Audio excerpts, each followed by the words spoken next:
Hola chicos y chicas, ¿qué tal? Soy Santana del canal Somos Luz, yo medio BCN. Hoy haremos un directo en portugués hablando del libro Ser Más Entero del psicólogo Hermano Trineto, que ya estará conectado, ahora le voy a invitar, y habla sobre la terapia analítica junguiana, hablando sobre las sombras. Pues vamos a ver si él ya está conectado. Oscar, hermano. Tá, vamos ver. Ya está. Ya le he invitado y ahora ya le va a llegar la invitación. Ya empezaremos. Tengo unas ganas. He llegado del trabajo hace poco. Y hola, hermano, ¿qué tal? Vamos a ver si ya está, si se puede conectar, aceptar. Si já pode aceitar, saludar. Prabhu, espera que eu te mando o convite. Eu não sei o que acontece, que quando vocês mandam para mim, não aceitar, deixa eu cancelar, deixa eu te convidar, tá? Cancelar. Agora, te convidei, aceita o convite. Não sei o que ocorre, que quando vocês me mandam, não chega aqui, não. Agora! E aí, Prabhu, boa tarde. Oi, Santana, boa tarde. Tudo Oi, bem? peraí, só um pouquinho que eu vou.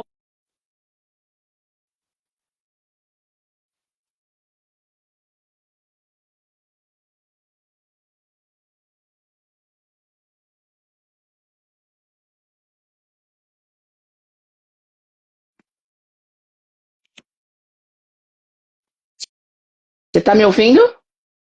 Estou ouvindo. Ai, perfeito, agora sim. Bom, boa tarde, boa tarde, como é que são as coisas aí no Brasil? Boa tarde, tudo bem por aqui? Que bom, fico contente. Bom, sei que nós temos uma hora e primeiro de tudo, vou me apresentar, eu sou Santana, do canal Somos Luz, do meio do BCN. Hoje vamos fazer uma entrevista, mais que uma entrevista, é um bate-papo, uma conversa sobre o livro Ser Mais Inteiro, do psicólogo Hermano Trineto. Além de psicólogo, você também estudou teologia, que eu vi lá no seu livro? Eu, eu faço parte da ISCO, né? A Aham, Sociedade Internacional para a Consciência de Krishna. Faço sim. parte do movimento Hare Krishna. E nós Uhum, temos aqui no Brasil um seminário de filosofia e teologia, o Instituto Jaladuta, aqui no uhum, Nordeste do Brasil, no estado da Paraíba, em Campina uhum, Grande. sim. E aí eu fiz esse seminário em 2004. Foi um ano de seminário onde a gente estuda os principais livros da nossa tradição. Uhum. Que interessante, eu gostei muito de saber disso. Além de psicólogo, teólogo. E esse livro, eu ouvi o título vai fazer uns 7 meses vacina, quando nós fizemos a primeira live.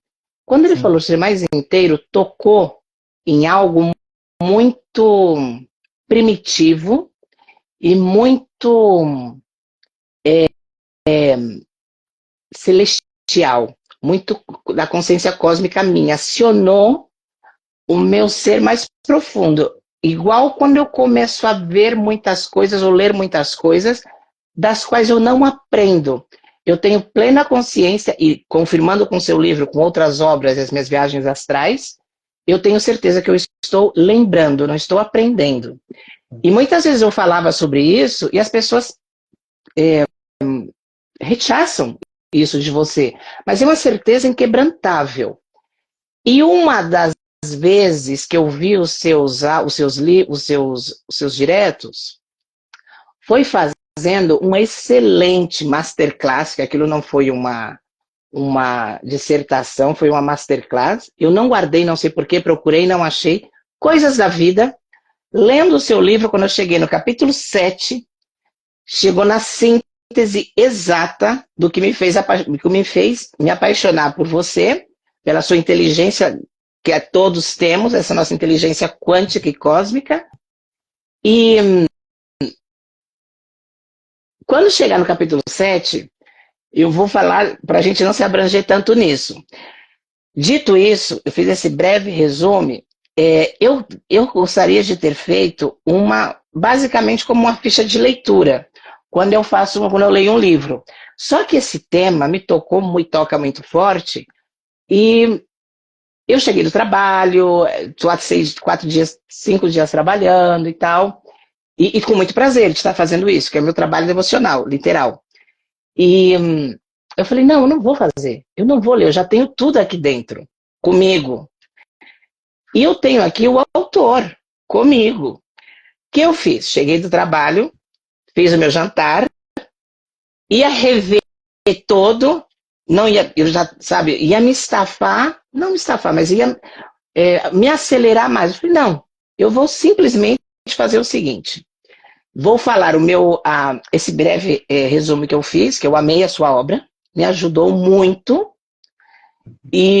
mas eu não quero destrinchá-la, eu quero que você apresente ela para o grande público, porque ela é muito necessária. Igual quando eu fiz o direto com a Eiko Caldas, falando sobre a mente é a porta do espírito, e falei que é um livro de cabeceira. O Ser Inteiro é um livro de cabeceira. Nesse canal, eu não vou falar com pessoas, ou não vou dar o meu testemunho de coisas que não me façam bem. Por isso que eu gosto de ler e experimentar as coisas que eu vou vir a falar aqui nesse canal. Esse livro me fez. Por isso, quando eu falei para você, quando eu ouvi você falando sobre ser mais inteiro, acionou algo em mim. Quando eu ouvi você falando numa live da conversa de Arjuna com Krishna, foi perfeita. E eu queria muito falar sobre isso com você. Aí quando cheguei nessa parte do livro, eu falei, pronto. Eu já tenho não tenho o que eu acrescentar, além da sua excelente explanação que você vai fazer aqui. Mas o que eu quero fazer é o seguinte, eu vi os 7 capítulos, eu anotei algumas páginas as quais me tocaram profundamente. Falei para você, eu ia fazer um resumo, eu falei, não vou fazer. O que eu vou fazer com você hoje?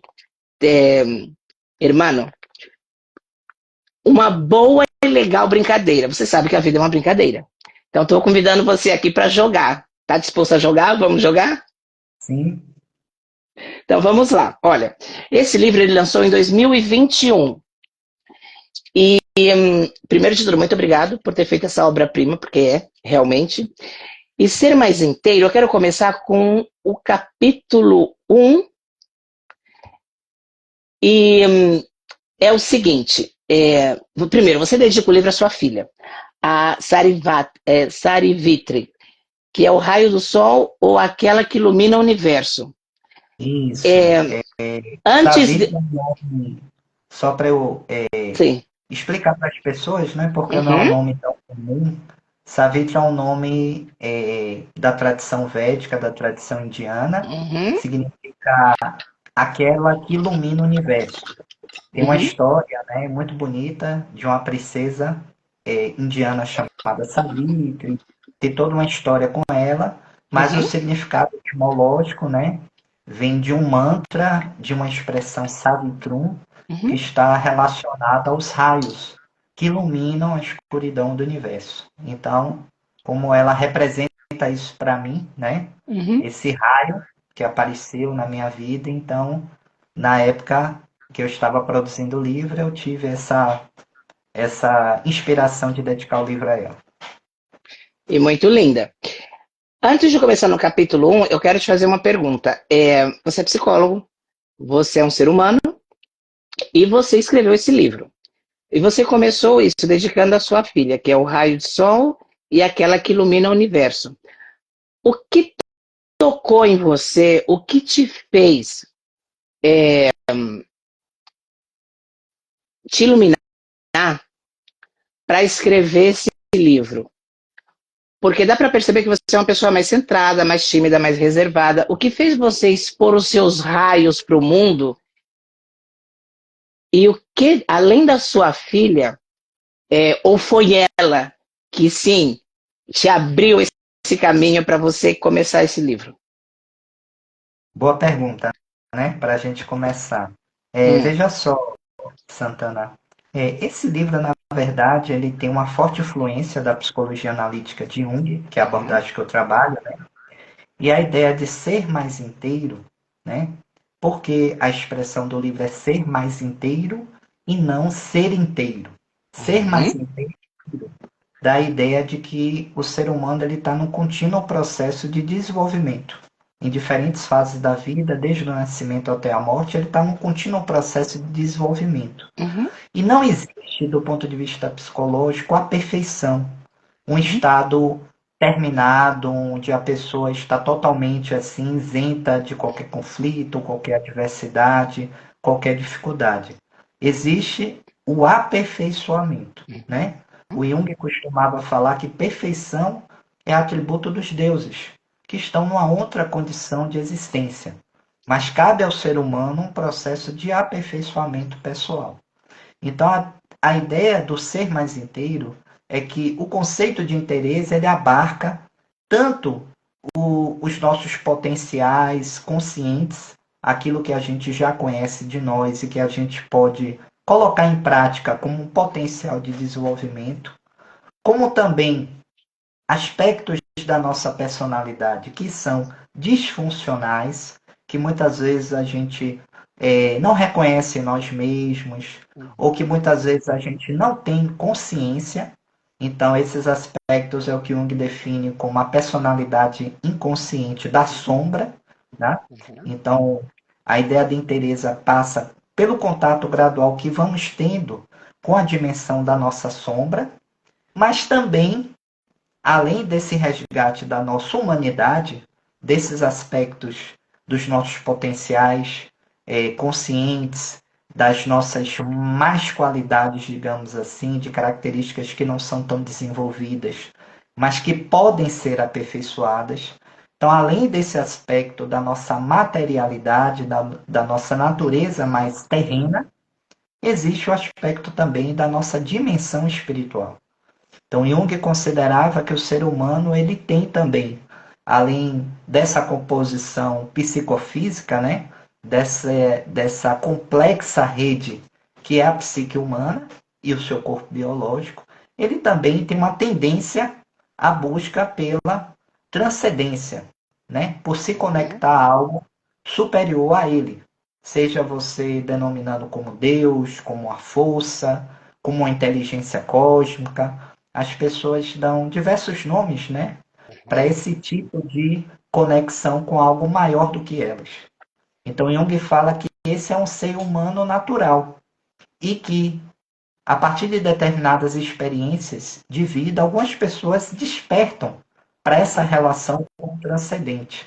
Às vezes, por uma necessidade de busca de conhecimento, por uma necessidade de propósito de vida, às vezes por dificuldades, pelo desejo de mitigar algumas dores, algumas frustrações. Então, por diversos motivos, como o Senhor Krishna explica no Bhagavad Gita, as pessoas buscam esse ser supremo.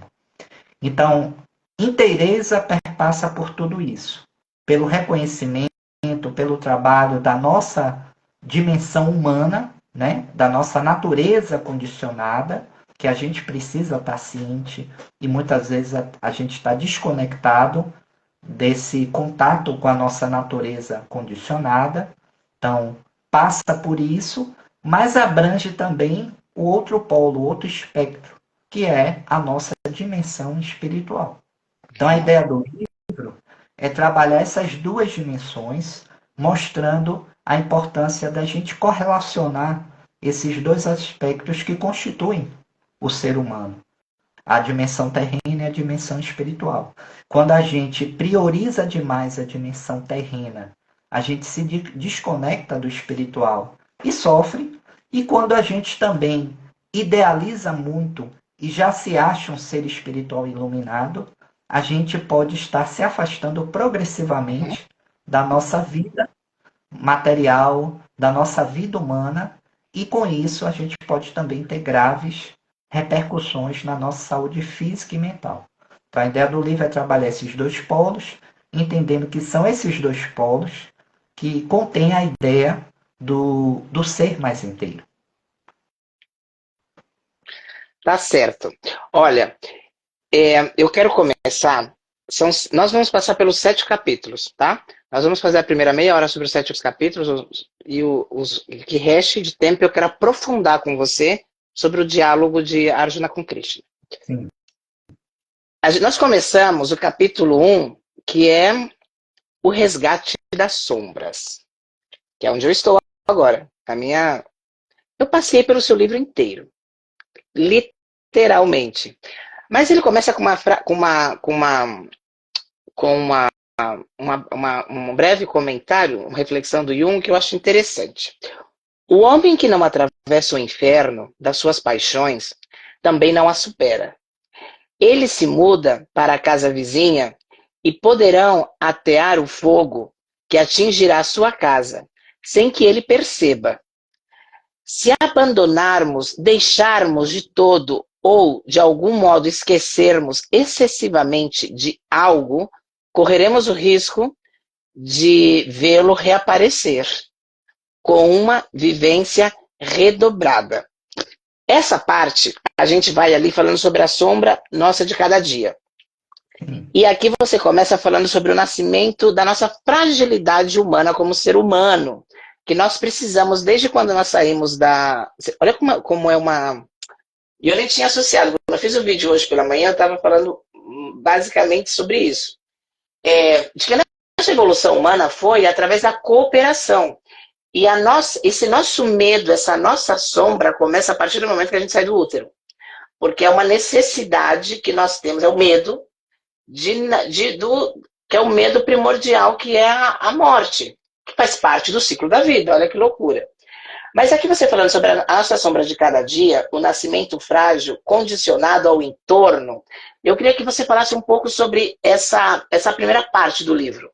Tá? Dá uma pincelada nessa parte. Eu achei ela extremadamente necessária e interessante, porque uma das próximas lives que eu vou falar com o presidente do templo aqui vai ser, porque tudo está muito conectado, vai ser sobre o condicionamento que nós temos desde que nós nascemos, de pai, de mãe, de família, de esposo, de esposa, da sociedade. E quando a gente olha pra gente, não tem nada nosso. E é aí que está a sombra, que é uma coisa que eu estou. Então eu queria que você falasse sobre essa parte do livro, a sombra nossa de cada dia. Esse primeiro capítulo é um capítulo introdutório, né, Santana, que eu vou trabalhar justamente como se dá a formação da sombra, a constituição da sombra. Porque a gente nasce de uma matriz inconsciente, né? A gente nasce numa condição de extrema vulnerabilidade, fragilidade, e os primeiros meses, né, sabemos que a principal relação com a criança é aquela relação simbiótica com a mãe, né? Porque tudo que a criança conhece, todo o senso de proteção e nutrição, ela vem basicamente da relação simbiótica com a mãe. Claro que pode ter outras pessoas ali auxiliando, mas praticamente mãe e criança formam uma unidade indissociável no primeiro momento. Com o tempo, a criança vai ampliando a sua percepção do mundo, né? E aí ela vai entrando numa realidade de vida maior. Então, ela vai crescendo, ela vai percebendo nuances no ambiente, ela vai percebendo que aquela mãe nem sempre está totalmente disponível para ela, que tem momentos que a mãe aparece, tem momentos que a mãe se ausenta, que tem uma outra pessoa ali, no caso de um pai, de referência, que também convoca essa mãe para um outro tipo de vivência, enfim. A criança ela vai tomando consciência do mundo que o cerca. E aí, na medida que ela vai tomando a consciência, é que ela vai formando o ego, né? Então, o ego é essa estrutura, esse complexo básico que define a concepção do eu, né? Então, todo mundo, ao longo do seu processo de desenvolvimento, quer de uma forma mais definida ou de uma forma um pouquinho mais frágil, vai, de alguma forma, constituindo esse ego, esse senso de identidade.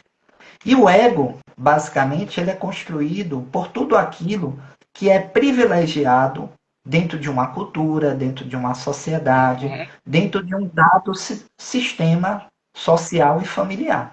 Então, valores, princípios, tudo que é valorizado dentro de uma cultura ajuda na construção de um ego, né? No nosso caso, principalmente na nossa cultura ocidental, nós somos muito influenciados por um conceito judaico-cristão de homem, né?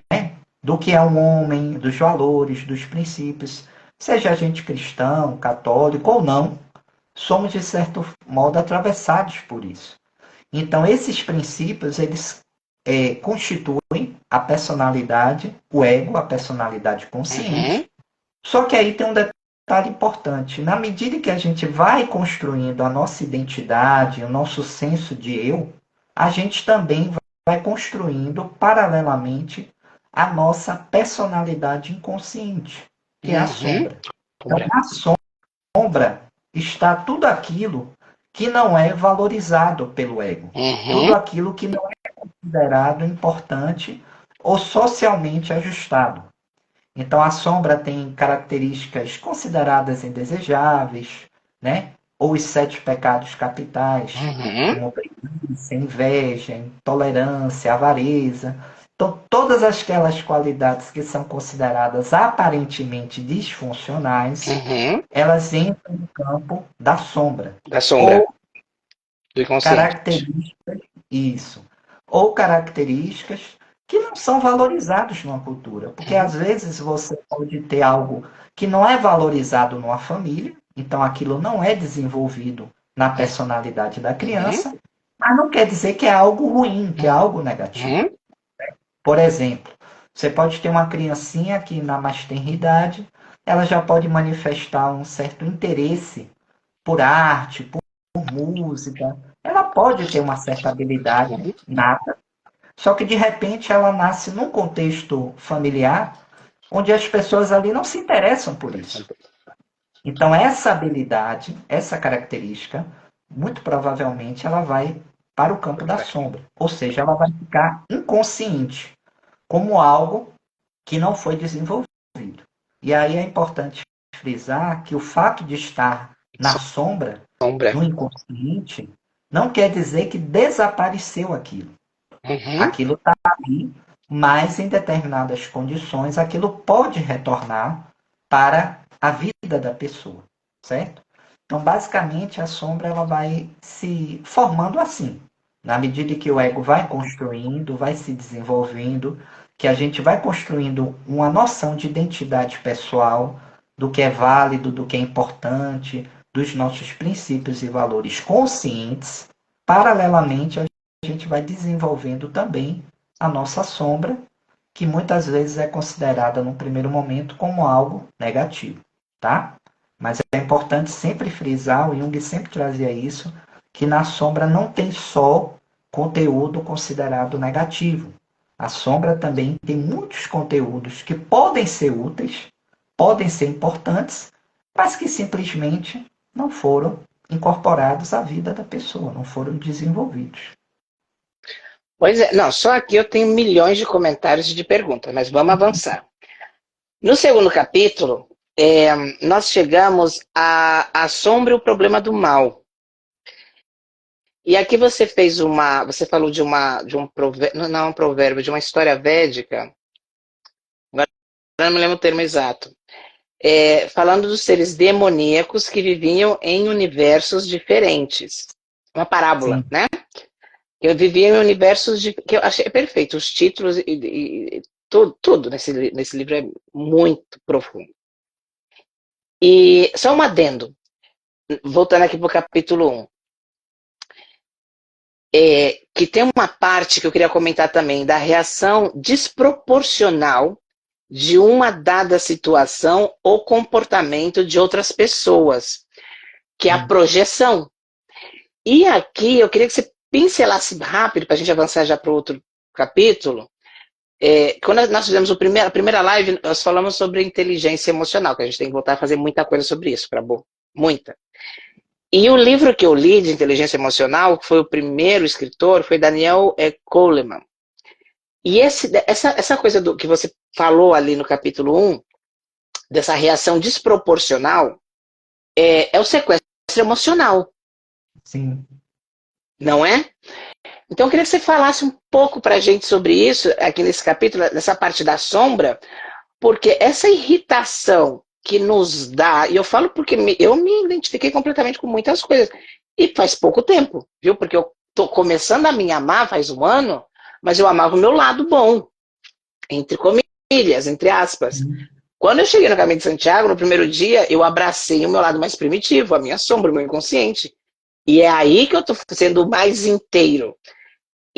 Mas essa parte da reação desproporcional, eu queria que você falasse um pouco para a gente sobre essa parte do sequestro emocional que vai relacionado com isso. Essa parte eu vou falando de como a sombra ela aparece, ela se manifesta Isso. na nossa vida, né? Uhum. Então, muitas vezes a gente tem uma característica que às vezes a gente não está totalmente consciente para nós, mas muitas vezes a gente não quer reconhecer em nós. Uhum. Então, às vezes a gente reprime aquilo. Pode ser avareza, arrogância, inveja, que são características socialmente condenáveis, digamos assim, e que às vezes a gente intui, percebe, às vezes não está totalmente consciente, a gente intui e percebe, mas a gente faz o esforço de colocar aquilo para debaixo do tapete. E aí o que é que acontece?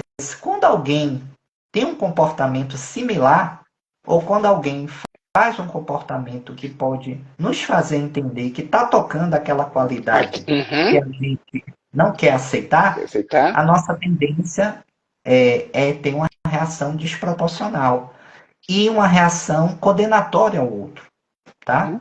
Então é aquilo que Jesus fala, né? Que a pessoa ela condena o outro, mas não observa a trave que está no próprio olho, né? Então Jesus é né? Seria muito interessante a gente pensar também, fazer uma live falando dos ensinamentos de Jesus sobre o ponto de vista da psicologia, né? Sim, é Porque de fato maravilhoso. ele foi um grande psicólogo, né? Sim, então ele mostrava ali, né? As e na pessoas da prática, época, que é o melhor. os seus ensinamentos, como muitas vezes as pessoas estavam inconscientes da sua própria sombra. Então, geralmente, uma pessoa que é muito condenatória em relação a uma outra pessoa, a uma característica específica, muitas vezes ela tem aquela característica nela, mas não quer reconhecer. E aí isso vai criando distúrbios na relação com o próximo. Tá, então, a sombra e o problema do mal, que eu estava falando para vocês, sobre que no começo, segundo a parábola poética que você expôs no livro, o lado demoníaco vivia em outro universo, não tinha relação com o lado bondadoso.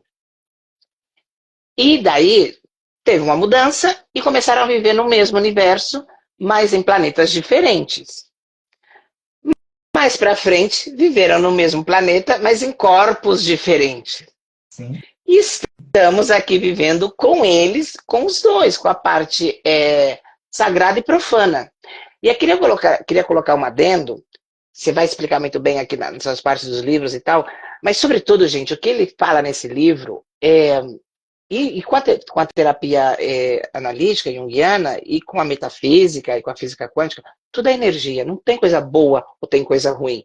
É a atenção e a intenção que você dá naquilo. Então, aí vamos falar sobre a sombra e o problema do mal, Prabhu, vamos lá.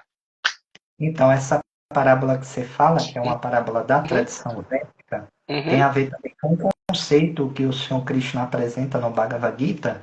No Bhagavad Gita existe um capítulo específico que fala das naturezas divina e demoníaca. Então, a ideia é que nessa era atual, que de acordo com a cosmologia védica, a era de Kali, que é uma era de hipocrisia, desavença, uma era de desenvolvimento das más qualidades no ser humano, essa era atual é uma era em que o divino e o demoníaco, como potencialidades, estão presentes também no corpo, certo? Então, muitas vezes as pessoas elas tendem a fazer uma cisão, considerando que elas são puras, são totalmente boas, são corretas em todas as circunstâncias de vida, que não falham, etc. Exatamente. E aí elas tendem a fazer uma projeção do mal para fora deles. Então, o mal está no mundo, o mal está na política, nos governantes, no o mal trabalho, está no trabalho, no patrão, enfim. Então, elas tendem todo, a fazer menos uma nele. projeção. Elas tendem a fazer uma projeção de tudo que existe de caótico e desordenado fora delas. O Jung ele vai fazer um trabalho de um convite à reflexão, entendendo que a potencialidade para o bem e para o mal existe como algo próprio da natureza humana. e que se você não toma consciência da possibilidade de fazer o mal, esse mal pode dominar você, Uhum. né? Sim, Porque tudo aquilo que acontece na nossa vida e a gente não tem consciência, aquilo adquire uma certa autonomia sobre a nossa sim, própria vida, certo? sim, total. Por isso que o trabalho de autoconhecimento é tão importante. Então, essa questão do bem e o mal, que é uma questão muito complexa, né, que a gente não vai conseguir, logicamente, Sim. Uhum. aprofundar aqui, na verdade, na proposta da psicologia analítica, é mostrar ao paciente, muitas vezes, que ele não é totalmente é, indefeso ou totalmente inocente Entendi. em muitas das situações que ele se queixa. Então, no trabalho clínico, a gente vai conduzindo o paciente à seguinte questão: até que ponto, inconscientemente ou não, você contribuiu também para Claro, essa situação no claro. qual você tanto se queixa, né? Então, ele vai entendendo que ele tem uma parcela de responsabilidade também nos problemas da vida. Sim, e é fazer-se responsável. Não, e tudo isso era no capítulo 1. Agora a gente vai para o capítulo 2. É porque eu comecei a fazer as páginas que eu gostaria de exemplificar aqui, mas não deu tempo. Então, tudo isso foi o capítulo 1, gente. Como é interessante esse livro. Tem que ser lido. Aí no capítulo 2 nós vamos para os potenciais ocultos na sombra. A sexualidade e a repressão. Vamos lá. Muito bom. Bom, a sexualidade é um desses Uhum, temas que tem geralmente a ficar no campo da sombra, sim. certo? Porém, a sexualidade em si, ela não é um problema. Uhum, Ela não é uma força demoníaca. Ela é um sim, claro. princípio, é uma energia que nos Criadora. constitui. E como na psicologia analítica e também na filosofia védica a gente aprende, tudo depende de como você utiliza essa força ou esse princípio, tá? Se você não tem consciência do poder, da força, da dinâmica da vida sexual, da sexualidade como um todo, você pode se tornar refém, escravo disso. Então a sexualidade, ela precisa ser trazida à consciência, né? Uhum, Então muitas vezes no trabalho clínico nós, a depender da questão do uhum, paciente, né? Se a gente verifica algum problema, alguma dificuldade nesse campo, então a gente vai dentro do set terapêutico, numa atitude de acolhimento, de abertura e de consideração pelo paciente, a gente vai tentar fazer com que ele fale desses temas que ainda são muito tabu hoje, uhum. Santana. A gente acha que Sim. não, hoje em dia todo mundo tem acesso à informação. Hoje em dia a nossa sociedade não é mais tão repressiva. Uhum, Hoje em dia a gente está na internet, se a gente quiser ver um conteúdo adulto, a gente tem acesso fácil, ok. uhum. Mas isso não significa que as pessoas estão bem resolvidas com Claro. sua própria sexualidade, tá? Então, o fato de se ter essa liberdade não quer dizer que as pessoas estão bem resolvidas. Então, muitas vezes, aparecem questões, aparecem conflitos com relação à sexualidade, seja na relação com o próprio corpo, seja na Uhum, relação com o parceiro, com a parceira, seja na definição de uma opção sexual também, que é muito comum, né? Principalmente ali no início da adolescência, até o início uhum. da idade adulta. Muitas pessoas estão em conflito, não sabem Se ainda o descobrindo, que que é o sentem, normal. estão se descobrindo, né? E muitas vezes a nossa sociedade ela exige definições de forma muito prévia. Uhum. Então a sexualidade é um dos campos mais vastos Exato, né? onde a sombra se manifesta. E aí, se você não consegue lidar com essa energia vai sair de uma forma bem descompensada. Então, em parte, a gente pode entender, né? Em parte, claro que, por exemplo, o fenômeno da violência contra a mulher, o fenômeno pelo menos aqui no Brasil, eu não sei como é essa realidade em outros países, se é tão gritante como no Brasil, mas na violência sexual contra a mulher sob a forma de estupro, por isso que determinados comportamentos no campo da sexualidade, que a gente vê Uhum. que apresentam uma certa disfuncionalidade, muitas vezes está atrelado a essa dimensão dessa sexualidade reprimida, dessa sexualidade não vivida, dessa sexualidade que não Uhum. foi devidamente trabalhada durante o desenvolvimento da própria pessoa. Claro que esse é um recorte individual que eu estou falando, né? Um Sim. fenômeno como a violência contra a mulher, ele não pode ser reduzido só ao campo da psicologia, né? Existem outros fatores numa sociedade que contribuem para a Claro, e manutenção muito. desse Que fenômeno, condiciona. né? Claro, Exato. existem fatores sociológicos, fatores culturais, fatores de gênero relacionados Uhum. a questões de gênero, mas existe também um forte componente de desenvolvimento psíquico da própria pessoa. De como a pessoa, no caso de um homem, né, que comete, por exemplo, um abuso contra uma mulher, da forma como ele vivencia a própria sexualidade e da forma como ele construiu a relação dele com o O feminino, feminino. tá? E nele próprio, que ele nem enxerga, ele sabe que tem. Olha, Exato.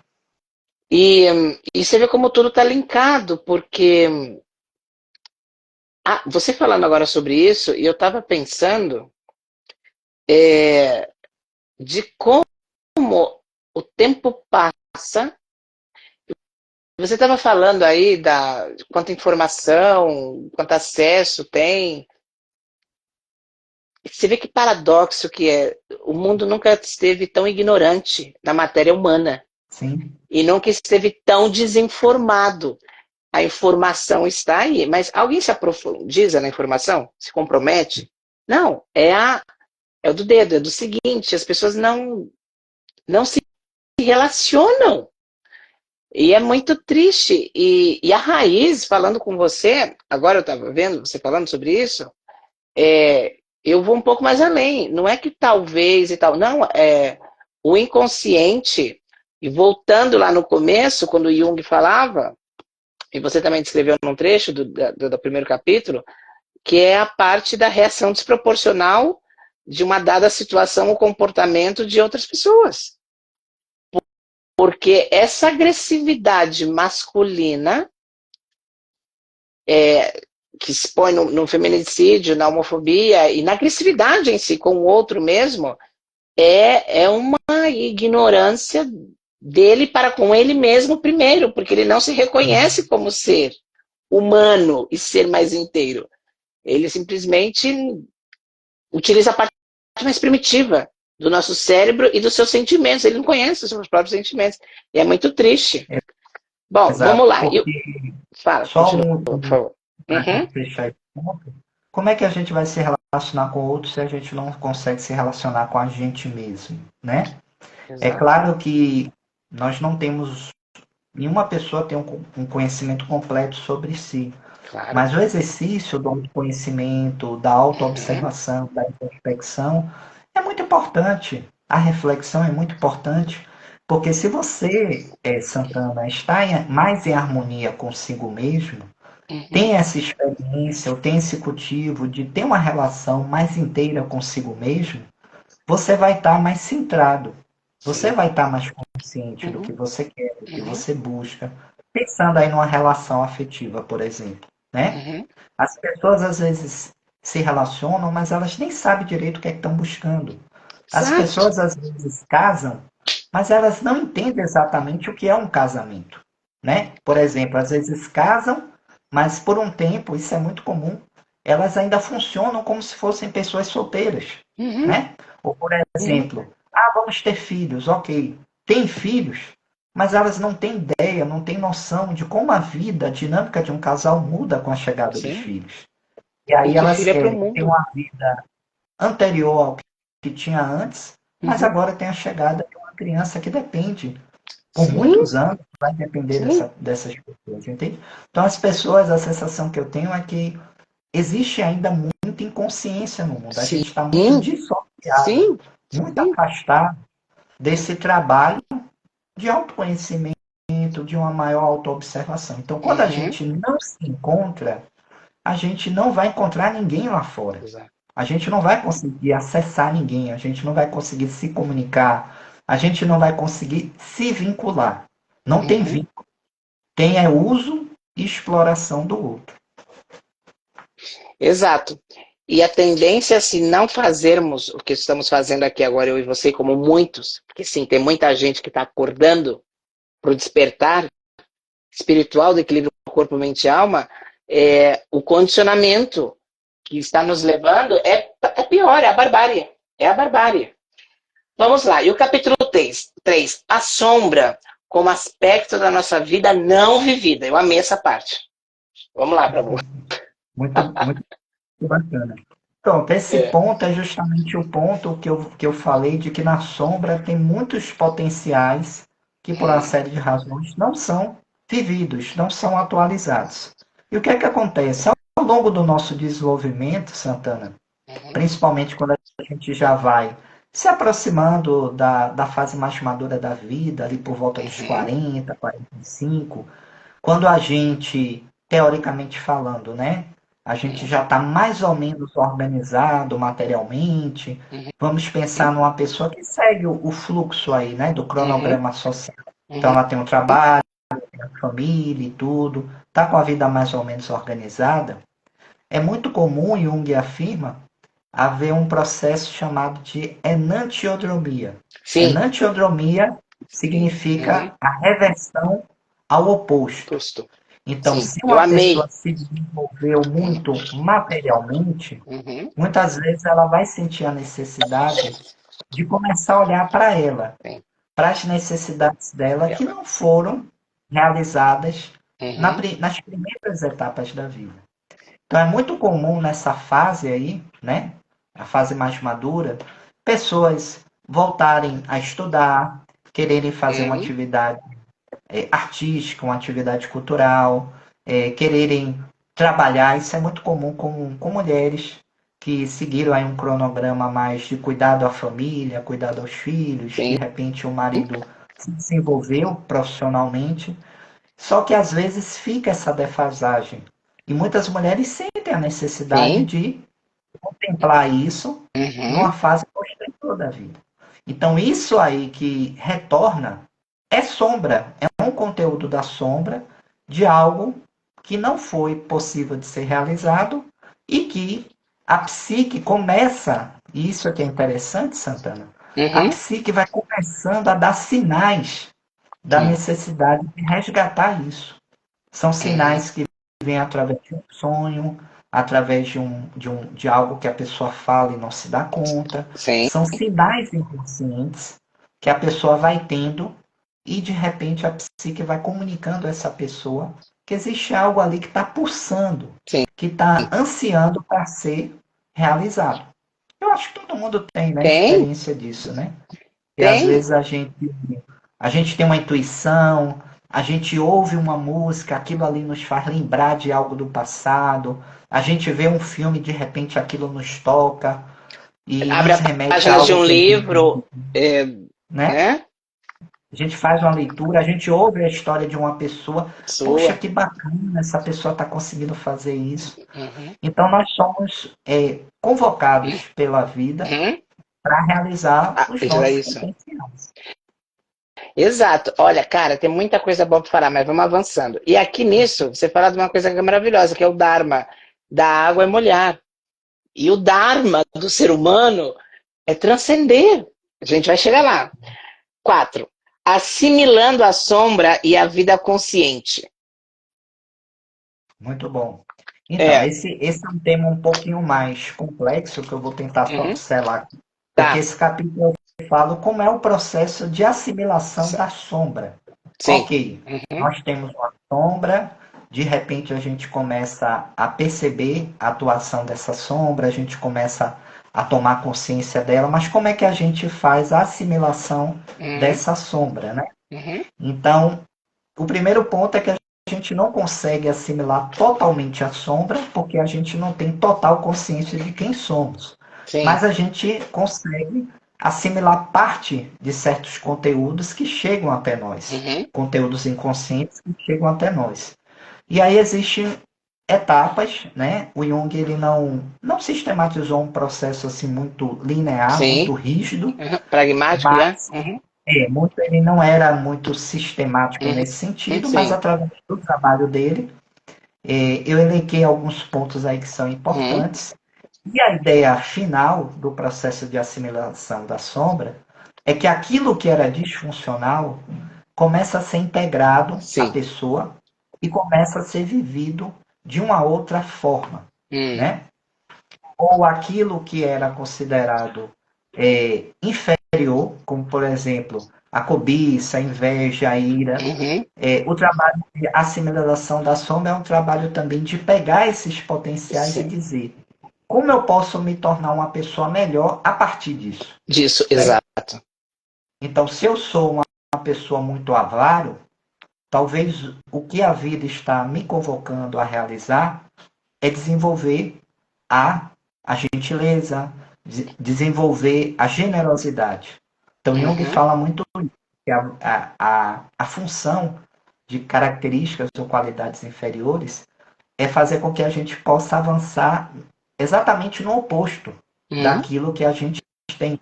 Então, se a gente é invejoso, a gente pode trabalhar isso, embora a inveja seja uma característica muito difícil de ser Muito trabalhada, difícil, sim. principalmente na nossa Com sociedade, que é muito competitiva, né? e Muito narcisista, e traços narcisista. narcisistas. Exato. Uhum. Mas assim, a ideia é você pegar uma qualidade considerada negativa e trabalhar para que você desenvolva um potencial a partir daquilo, tá? Porque o Jung, ele também, né, considera que nós nos desenvolvemos também a partir dos nossos erros, das nossas falhas, Falhos, claro. dos nossos vícios, né?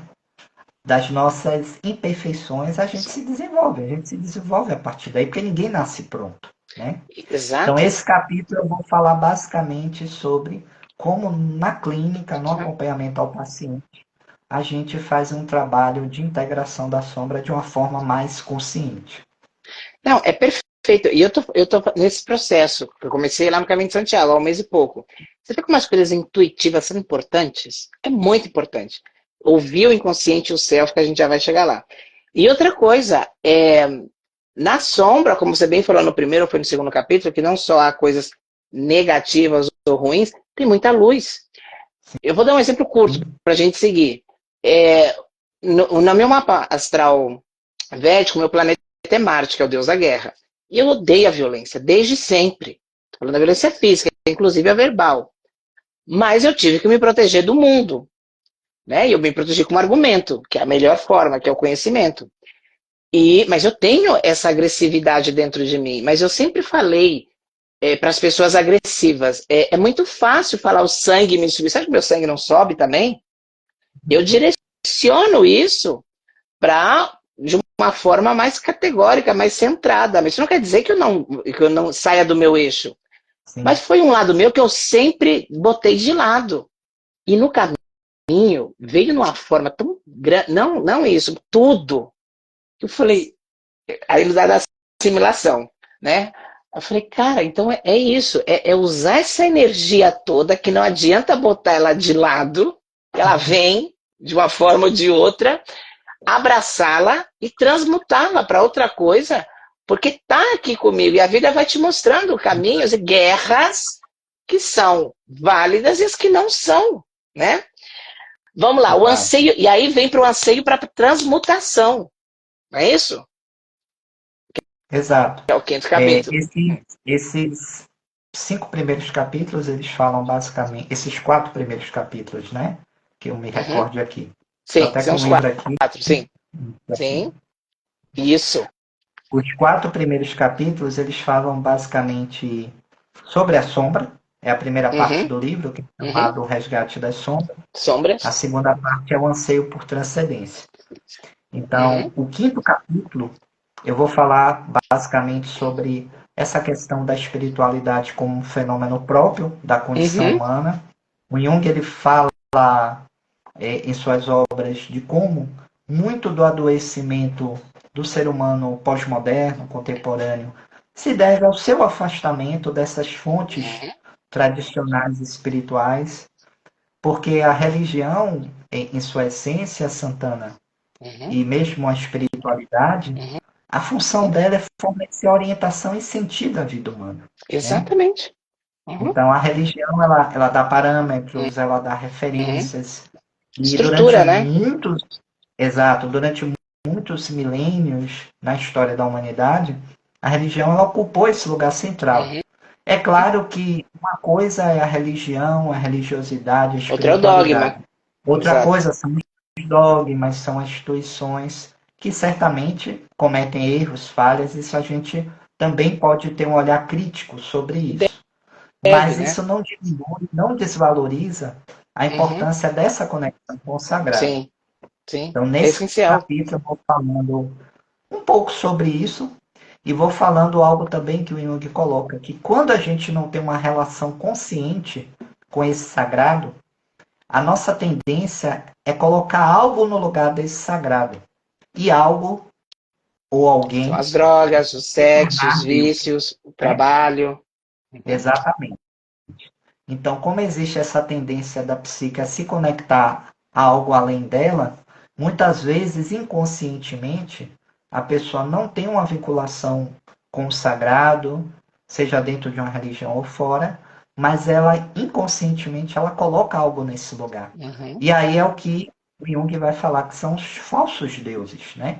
A própria Uhum. Bíblia também fala, Sim. né? Que aí entre isso que você colocou.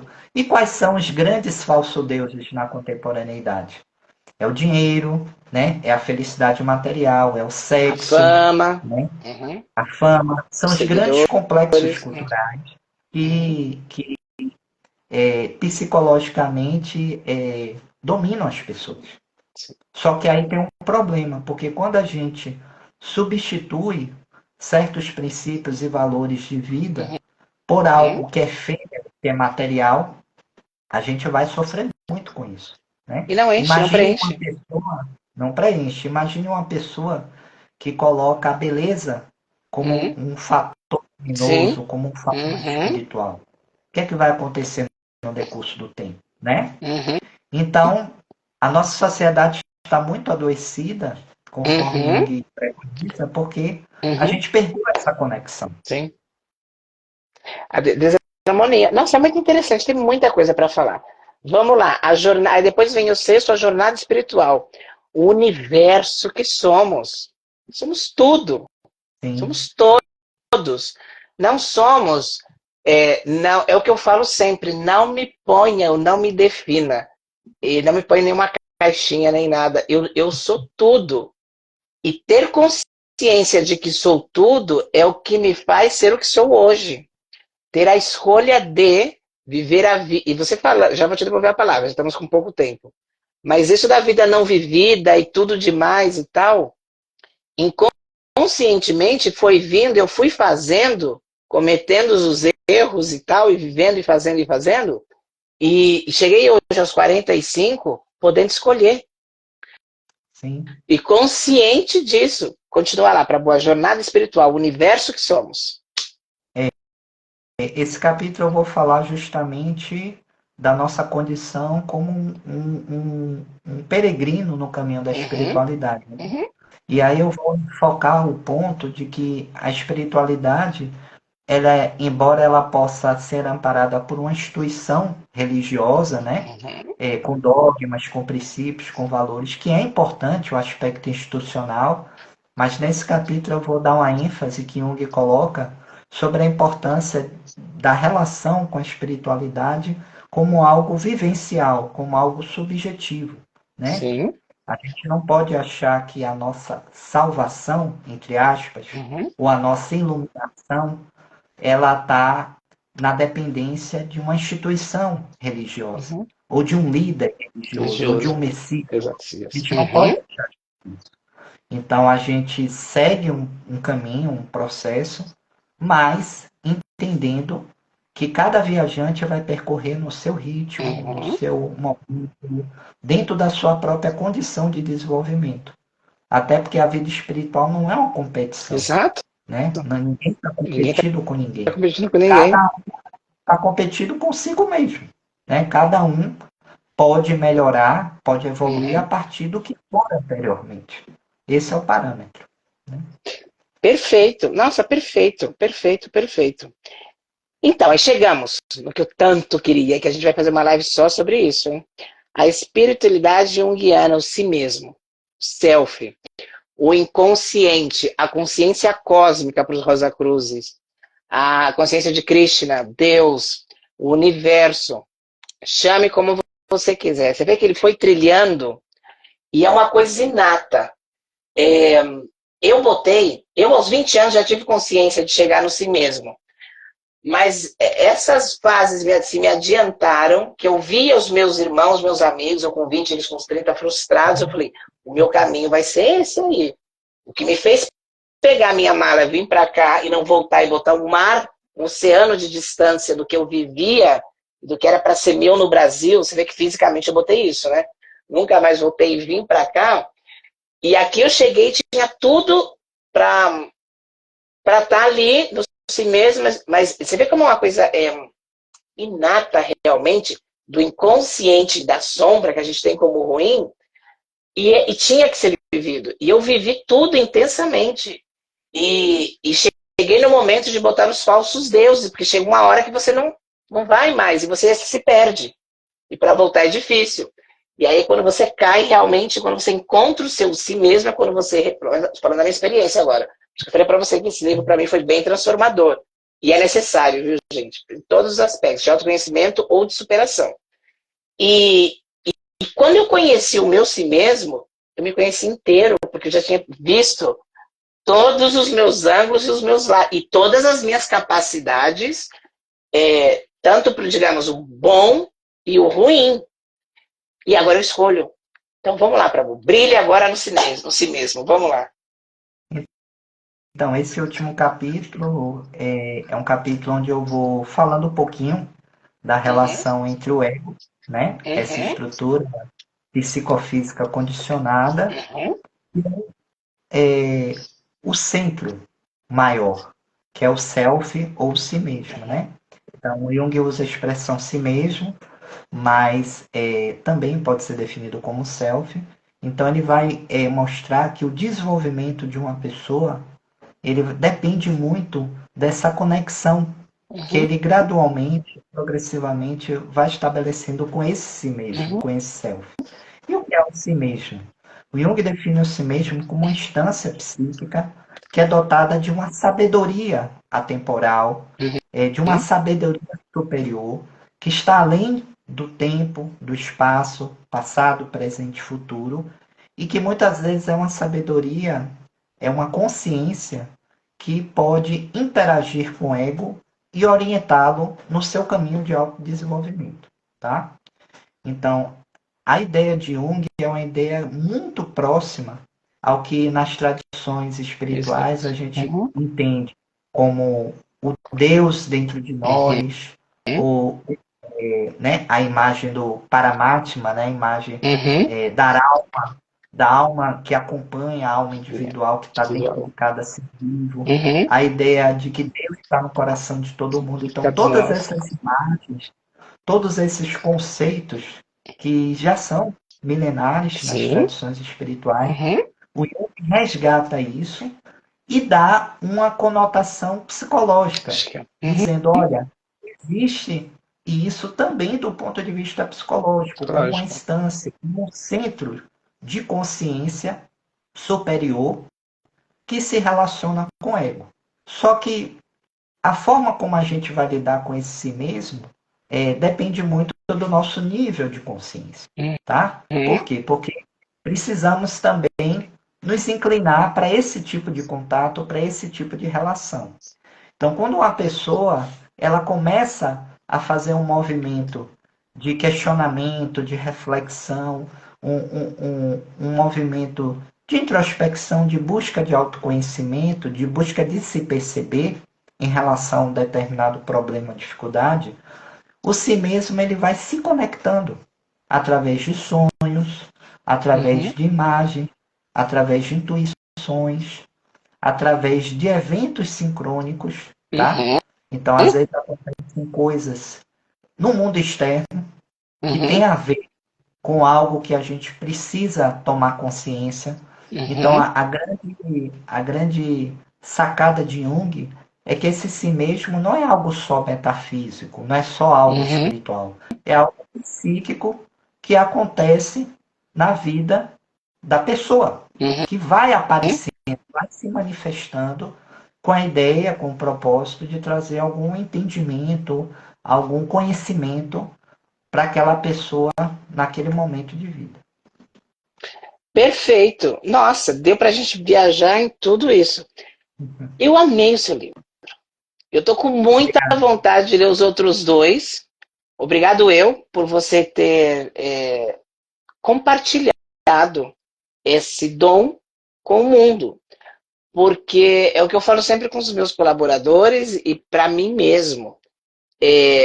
O que um ser humano faz bem não é dele, Sim, é emprestado, não é nosso. Nós somos um canal. E exatamente. guardar para si é a pior involução que há.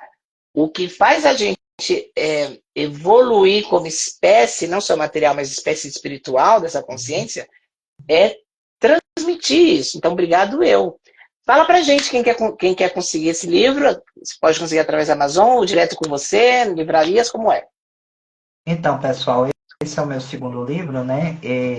Eu não tenho mais comigo, tá? Uhum, Mas se alguém tiver interesse, o Santana tem o meu contato do Zap, pode entrar em contato uhum. pelo Zap, que eu faço um devido encaminhamento a uma pessoa que tem uma pequena biblioteca e que ainda tem esses livros, tá bom? E se alguém aí no Brasil, ou aqui em Portugal, ou algum brasileiro que mora aqui na Europa, ou de onde quer que esteja vendo, quiser ter uma consulta com você, pode acessar o seu Instagram. Você tem Instagram, você ainda tem espaço na sua agenda? Como é que é? Eu tenho Instagram, tá? Uhum. Santana também tem o meu contato, Sim, Santana eu você vou pode passá-lo passar. aqui. Uhum, E eu ainda tenho alguns horários, porque eu estou em Campina Grande, né? Aqui no Nordeste uhum, do Brasil, no sim. estado da Paraíba. Então, eu tenho um consultório e também trabalho na área hospitalar aqui. E aí, eu ainda tenho alguns horários para encaixar para atendimento online. Presencial eu não tenho mais horário, mas para atendimento online eu ainda tenho e, né, pode entrar em contato. Se eu não conseguir atender por alguma razão, aí eu posso também encaminhar para um outro profissional. Sim, e ele me deu a minha atual psicóloga foi de encaminhamento dele, é ótima. Olha, com muita vontade de voltar mês que vem para a gente fazer isso. Eu queria te propor agora uma coisa para o mês que, se for para o mês que vem ou para o começo de julho. Eu quero falar com você, Prabu, o sobre o ego espiritual, que é Uhum. uma coisa pouco falada e que há muito hoje em dia, mas que não seja mais para frente. Vai pensando nisso daí. Gostou da Uhum. live? Fiz jus ao seu livro? Deu para Muito fazer uma bacana, boa. Sim? muito bacana. Fiquei muito feliz que você gostou, se identificou com a obra. Uhum, E você falou algo muito importante. Nós somos canais, né? uhum, Então, a partir do momento que a gente acha que sabe alguma uhum, coisa, que tudo é mérito pessoal, a gente perde a sim, conexão, sim. né? Porque eu penso que todo mundo tem um potencial de expressão Uhum, no mundo. E uhum, esse potencial, ele não vem só da própria pessoa. Ele é um dom, né? uhum, E é claro que a gente pode desenvolver, né? Por exemplo, para se produzir um livro, não é uma coisa que simplesmente eu chego e escrevo de todo jeito. Dá uhum, trabalho. sim. Você tem que parar, Uhum, tem que pesquisar, tem que colocar referência para você uhum, não falar nenhuma bobagem. uhum, Existe o trabalho do ego, da consciência sim. da pessoa, tá? E isso é mérito da pessoa. Mas o fundamento, a base, a iluminação para o saber, ela vem de um outro lugar, Uhum, né? Ela vem de uma fonte divina, né? Então, a partir do momento que a gente acha que é alguma coisa, a gente perde a conexão com essa fonte. Então, a gente sempre tem que ter uma postura de reverência, de consideração, e aí o divino vai se revelando. Eu lembrei de só para a gente ir sim, sim. finalizando, uma história que Jung conta muito bonita,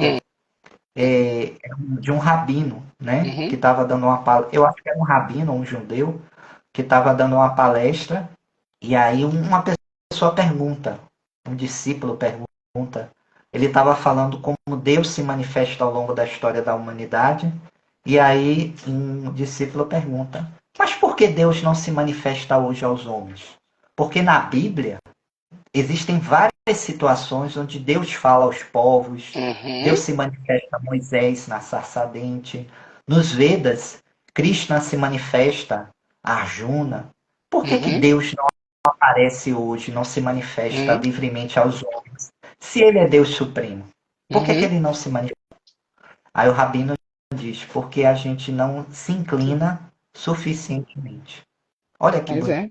A gente Lindo, não se, a gente lindo. não busca, né? Não busca. Uhum, Porque a gente se acha Deus, né? exatamente. Então a gente Olha tem aí, que ter essa consciência. e essa fonte divina que te inspirou a escrever esse livro, que é o Paratma, né, que todos temos, que é essa chama, que é fractal, nós somos almas fractais da alma de origem, conectou com a minha fonte divina. Assim que muito obrigado. E eu vou botar aqui todos os seus dados Tá certo. e estou com muita vontade de ler os seus outros livros. E vou te falar uma coisa, aos 50 anos, quer dizer, daqui a 5 anos, eu já combinei com uma amiga minha, ela vai fazer a minha biografia, que eu tenho muita coisa para contar, viu? Muita história para deixar para as pessoas que querem fazer ou que não queiram fazer também. E, cara, eu amei o jeito que você escreve e tudo, e, bom, daqui até os 50 anos tem tempo, né? Mas, olha, sinceramente, eu adoraria mais para frente, quem sabe, fazer alguma coisa aí no Brasil. Não deixa de escrever, não. Quando tiver um tempo, continua. Eu sei que é trabalhoso, mas não se limite aos seus pacientes só. Faça lives. Se não der para Sim, escrever, comparte isso tudo, que está vindo muito e vai vir cada vez mais. E chega, viu? Que em mim chegou. Assim que muito obrigado para a Bo. Não tomo mais o seu tempo, agradeço o tempo que você nos deu. E obrigado. muito obrigado, Hare Krishna. Hare Krishna. Tchau, tchau. Tchau, tchau.